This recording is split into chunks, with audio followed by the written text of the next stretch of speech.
ಇದೇ ಮೊದಲ ಬಾರಿಗೆ ಟಿವಿ9 ಹುಬ್ಬಳ್ಳಿಯಲ್ಲಿ ಎಜುಕೇಷನ್ ಸಮಿಟ್ ಅನ್ನು ಹಮ್ಮಿಕೊಂಡಿದೆ. ಕರ್ನಾಟಕದ ಅತಿ ದೊಡ್ಡ ಎಜುಕೇಷನ್ ಸಮಿಟ್ಗೆ ನಿನ್ನೆ ಭರ್ಜರಿ ಓಪನಿಂಗ್ ಸಿಕ್ಕಿತ್ತು. ಇವತ್ತು ಎಜುಕೇಷನ್ ಸಮಿಟ್ನ ಎರಡನೇ ದಿನವಾಗಿದ್ದು ಉತ್ತರ ಕರ್ನಾಟಕ ಭಾಗದ ಪ್ರತಿಷ್ಠಿತ ಶಿಕ್ಷಣ ಸಂಸ್ಥೆಗಳು ಎಕ್ಸ್ಪೋನಲ್ಲಿ ಭಾಗವಹಿಸಿದೆ. ಇನ್ನು ಇಂದು ಕೂಡ ಸಮಿಟ್ಗೆ ಭರ್ಜರಿ ರೆಸ್ಪಾನ್ಸ್ ಸಿಗ್ತಾ ಇದೆ. ಕೆಎಲ್ಇ ಶಿಕ್ಷಣ ಸಂಸ್ಥೆ, ಎಸ್ಡಿಎಂ ಶಿಕ್ಷಣ ಸಂಸ್ಥೆ, ಧಾರವಾಡದ ಕ್ಲಾಸಿಕ್ ಐಎಎಸ್ ಕೋಚಿಂಗ್ ಸೆಂಟರ್ ಸೇರಿದಂತೆ ಒಟ್ಟು 45 ಪ್ರತಿಷ್ಠಿತ ಶಿಕ್ಷಣ ಸಂಸ್ಥೆಗಳು ಎಕ್ಸ್ಪೋನಲ್ಲಿ ಭಾಗವಹಿಸಿವೆ. ಎಸ್ಎಸ್ಎಲ್ಸಿ, ಪಿಯುಸಿ ಆದಮೇಲೆ ಯಾವ ಕೋರ್ಸ್ ತೆಗೆದುಕೊಂಡ್ರೆ ಸೂಕ್ತ ಅನ್ನೋ 16 ಪ್ರಶ್ನೆಗಳಿಗೆ ಇಲ್ಲಿ ಉತ್ತರ ಸಿಗುತ್ತೆ. ಎಜುಕೇಷನ್ ಎಕ್ಸ್ಪೋಗೆ ಇವತ್ತು ಕೊನೆ ದಿನವಾಗಿದ್ದು ವಿದ್ಯಾರ್ಥಿಗಳ ಹಿತದೃಷ್ಟಿಯಿಂದ ಹುಬ್ಬಳ್ಳಿಯ ಹಳೆ ಬಸ್ ನಿಲ್ದಾಣದಿಂದ ಶ್ರೀನಿವಾಸ್ ಗಾರ್ಡನ್ವರೆಗೂ ಟಿವಿ9 ಉಚಿತ ಸೇವೆಯನ್ನ ಕಲ್ಪಿಸಿದೆ. ಅಂದ್ರೆ ಅಲ್ಲಿಂದ ಹೋಗುವಂತ ನಿಟ್ಟಿನಲ್ಲಿ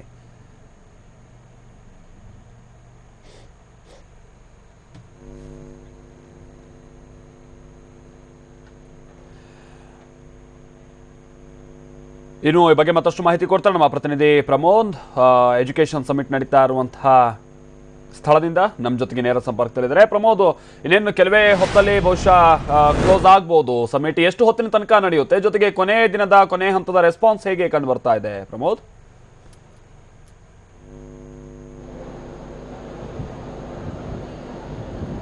ಮಲ್ತೇಶ್, ಇವತ್ತು ಕೊನೆಯ ದಿನ, ಜೊತೆಗೆ ಇವತ್ತು ಭಾನುವಾರ ಕೂಡ ಆಗಿರುವಂತಹ ಹಿನ್ನೆಲೆಯಲ್ಲಿ ಬೆಳಗ್ಗೆಯಿಂದಲೇ ಕೂಡ ಎಕ್ಸ್ಪೋಗೆ ಉತ್ತಮವಾದಂಥ ಪ್ರತಿಕ್ರಿಯೆ ಲಭ್ಯವಾಗ್ತಾ ಇತ್ತು. ಈಗ ತಕ್ಕ ಮಟ್ಟಿಗೆ ಕಡಿಮೆ ಇದ್ದರೂ ಕೂಡ ಇನ್ನಷ್ಟು ಹೆಚ್ಚಿನ ಸಂಖ್ಯೆಯಲ್ಲಿ ಆಸಕ್ತರು ಬರುವಂಥ ನಿರೀಕ್ಷೆ ಇದೆ. ಯಾಕೆಂದರೆ ಅನೇಕರು ಈಗ ತಾನೇ ಆಗಮಿಸ್ತಾ ಇದ್ದಾರೆ. ಕೆಲ ಹೊತ್ತಿನಿಂದ ಬೇರೆ ಬೇರೆ ಮಳಿಗೆಗಳನ್ನು ಹಿಂಭಾಗದಲ್ಲೂ ಕೂಡ ನೋಡ್ಬೋದು. ಈಗಾಗಲೇ ಪ್ರಮುಖವಾಗಿ ನಿನ್ನೆಯ ಕ್ರೋಡನ್ನು ನೋಡ್ತಾ ಇದ್ದಾರೆ ಮಲ್ತೇಶ್. ಹೆಚ್ಚಾಗಿ ವಿದ್ಯಾರ್ಥಿಗಳು ಬರ್ತಾ ಇದ್ರು. ವಿದ್ಯಾರ್ಥಿಗಳು ಬಂದು ವಿಚಾರಣೆಯನ್ನು, ಮಾಹಿತಿಯನ್ನು ಪಡಿತಾ ಇದ್ದಾರೆ. ಆದರೆ ಇವತ್ತು ಪೋಷಕರು ಕೂಡ ಬರ್ತಾ ಇದ್ದಾರೆ. ಪೋಷಕರು ಬಂದು ಮಾಹಿತಿಯನ್ನು ಪಡೆಯೋದು ಒಂದು ಸಾಮಾನ್ಯವಾದಂಥ ದೃಶ್ಯವಾಗಿದೆ.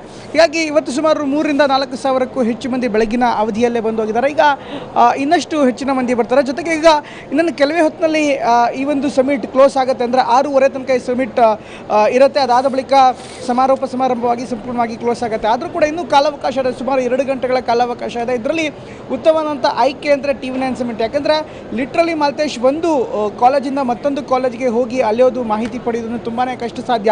ಅದರಲ್ಲೂ 40 ರಿಂದ 50 ಕಾಲೇಜುಗಳು ಈ ಹುಬ್ಬಳ್ಳಿಯಲ್ಲಿ ನಡೀತಾ ಇರುವಂಥ ಸಮಿಟ್ನಲ್ಲಿ ಭಾಗವಹಿಸಿವೆ. ಹೀಗಾಗಿ 50 ಕಾಲೇಜುಗಳಿಗೆ ಹೋಗಿ ಭೇಟಿ ನೀಡಿ ಮಾಹಿತಿ ಪಡಿಬೇಕು ಅಂದರೆ ಕನಿಷ್ಠ ಅಂದರೂ 3 ರಿಂದ 4 ತಿಂಗಳು ಬೇಕೇ ಬೇಕು.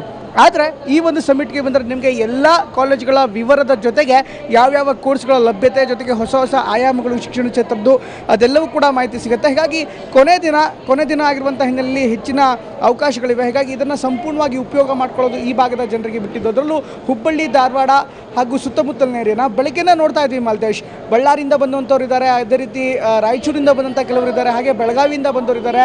ಜೊತೆಗೆ ಈ ಕಡೆ ದಾಂಡೇಲಿಯಿಂದ, ಉತ್ತರ ಕರ್ನಾಟಕದ ದಾಂಡೇಲಿಯಿಂದನೂ ಕೂಡ ಅನೇಕರು ಬಂದಿದ್ದಾರೆ. ಹೀಗಾಗಿ ಅನೇಕರಿಗೆ ಕುತೂಹಲ ಇದೆ. ವಿದ್ಯಾರ್ಥಿಗಳ ಜೊತೆಗೆ ಪೋಷಕರು ಬಂದು ಕೌನ್ಸಿಲಿಂಗಲ್ಲಿ ವಿದ್ಯಾರ್ಥಿಗಳು, ಅದರಲ್ಲೂ ಮಾಹಿತಿ ಕೇಂದ್ರದ ಯಾರು ಎಕ್ಸ್ಪರ್ಟ್ಸ್ಗಳು ಇರ್ತಾರೆ ಅಥವಾ ರೆಪ್ರೆಸೆಂಟೇಟಿವ್ಸ್ ಯಾರು ಇರ್ತಾರೆ ಅವ್ರ ಜೊತೆ ಕೂತು ಮಾತನಾಡುವಂಥ ಸಾಮಾನ್ಯ ದೃಶ್ಯವಾಗಿದೆ. ಕೊನೆ 2-3 ಗಂಟೆ, ಈ 2-3 ಗಂಟೆ ಸಂಪೂರ್ಣ ಉಪಯೋಗವನ್ನು ಹುಬ್ಬಳ್ಳಿ ಭಾಗದ ಜನರು ಖಂಡಿತ ಪಡಿಬಹುದಾಗಿದೆ. ಧನ್ಯವಾದ ಪ್ರಮೋದ್.